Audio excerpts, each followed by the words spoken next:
क्या कारण थे हमास ने हमला किया और इतना बड़ा हमला हमास कैसे कर पाया। और आपको याद होगा प्राइम मिनिस्टर मोदी ने उस समय टिप्पणी करके कहा था अपने यूएस के भाषण के समय भी, जहां हम एक और पहले केवल आयात आयात आयात ही करते थे, कि वो देश चाहे बहुत छोटा है लेकिन जज्बे से भरा। युद्ध विकल्प नहीं है, बातचीत ही है। और युद्ध किसी भी देश के लिए घातक होता है, विशेष तौर पर भारत जिस परिस्थितियों में जीता है।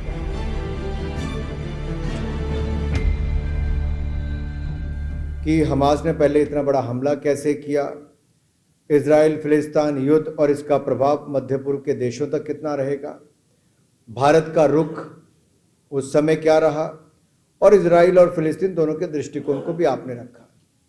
लेकिन इस समय ही यूक्रेन और रशिया के बीच में भी युद्ध हो रहा था। और आपको याद होगा प्राइम मिनिस्टर मोदी ने उस समय टिप्पणी करके कहा था अपने यूएस के भाषण के समय भी, this is not the era of war, ये युद्ध का समय नहीं है।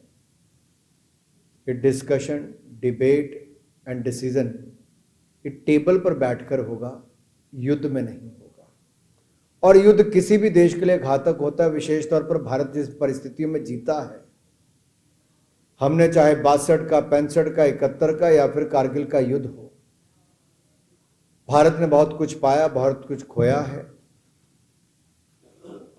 और कोई भी नहीं चाहता कि युद्ध हो। युद्ध में मिलता कुछ नहीं, खोया बहुत कुछ जाता है। मैं कुछ बातें आप सबके सामने जरूर रखना चाहूंगा।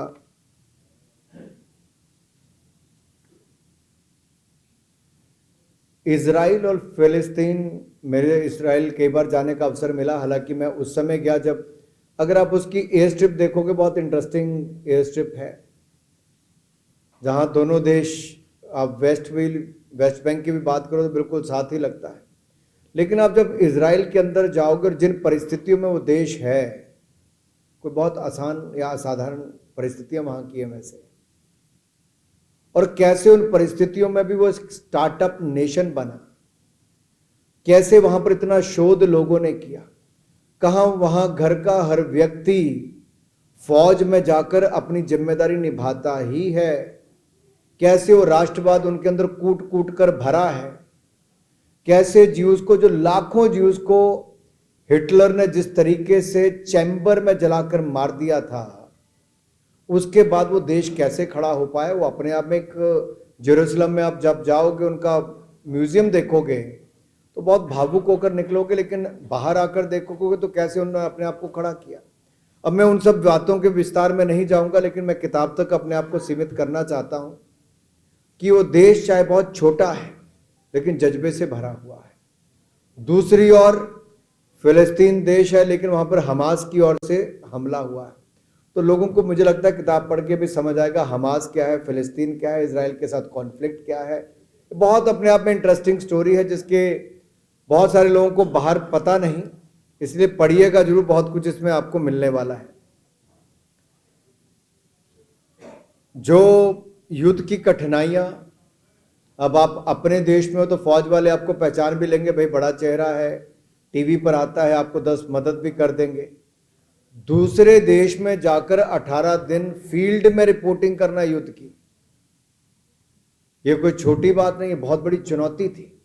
लेकिन आपने बहुत सफलतापूर्वक भी की और सुरक्षित ढंग से भी आपने उसकी रिपोर्टिंग करके आज हम सबके बीच में पुस्तक भी लेकर आए हैं। इसके लिए आपको बहुत बहुत साधुवाद और बहुत बहुत बधाई भी देना चाहता हूं।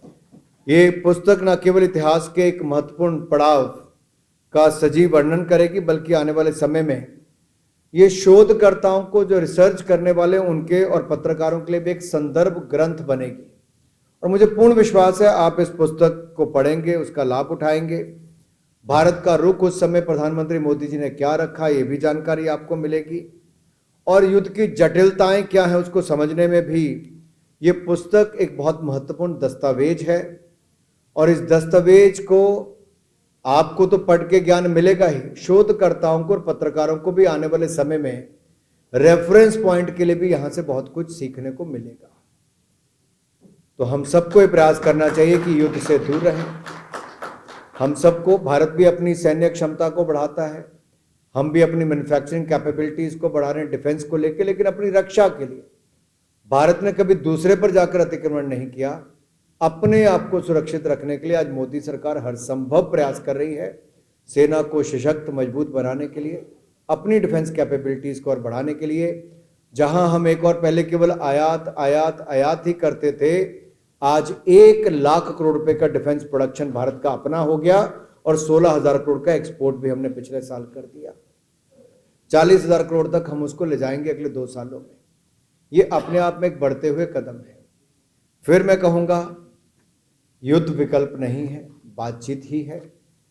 और जानेंगे इजराइल वॉर डायरी के माध्यम से क्या है हमास, इजराइल और फ़लस्तीन के बीच में, क्या कारण रहे हमास का बड़ा हमला इजराइल पर होने के और किस तरह से उन्होंने वापस रिस्पॉन्ड किया, क्या ताकत है इनकी।